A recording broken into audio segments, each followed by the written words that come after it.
তীব্র গরমে আরেকটি আমল যেটা আমাদের জন্য অত্যন্ত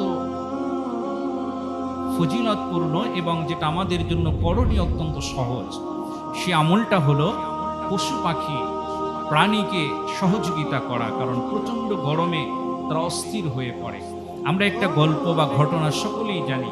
বুখারীর 3321 নম্বর হাদিসের ভিতরে এসেছে, আল্লাহ সুবহানাহু ওয়া তাআলা নবী বলছেন যে গুফিরা লি ইমরাতিন মুমিসাতিন মাররাত বিকালবিন আলা রাসি। আল্লাহ সুবহানাহু ওয়া তাআলার নবী বললেন যে একজন মহিলা, সে ব্যভিচারিণী মহিলা ছিল, আল্লাহ পাক তাকে ক্ষমা করে দিলেন। কেন?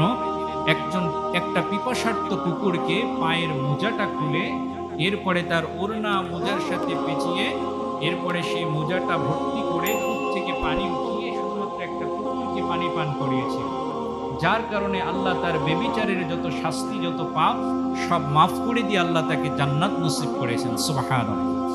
তাহলে পশু পাখিকে প্রাণীকে পানি পান করানো বা তাদেরকে সহযোগিতা করা, তীব্র গরমে সহযোগিতা করা, এটা আমার জান্নাত লাভের একটা ওসিলা হতে পারে। আল্লাহ যদি শুধুমাত্র একটা কুকুরকে পানি পান করানোর কারণে একজন ব্যভিচারিণী নারীকে চিরস্থায়ীভাবে জাহান্নাম থেকে মুক্ত করে দিতে পারেন, আপনি আমিও যদি ফি সাবিলিল্লাহ শুধুমাত্র আল্লাহর সন্তুষ্টির জন্য একটা প্রাণীকে একটা পাখিকেও যদি সহযোগিতা করি, সেটার বিনিময়ে আল্লাহ আমাদেরকে মাফ করে দিতে পারেন। এই আমলগুলো আমাদের করার চেষ্টা করা, আল্লাহর সৃষ্টিকুলের জন্য একটু হলেও সহযোগিতা করার চেষ্টা করা। আর এই বিষয়গুলো আমরা লক্ষ্য রাখি, আল্লাহ সুবহানাহু ওয়া তাআলার কাছে ফরিয়াদ করি তীব্র গরমে যেন আমাদের আমলের কোনো ত্রুটি না আসে।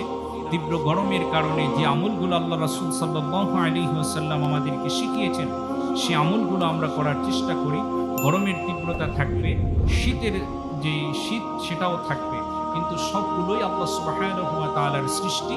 এই বিষয়গুলো আমাদের হৃদয়ে অনুধাবন করে এই বিষয়গুলোর উপরে আমল করার চেষ্টা করব।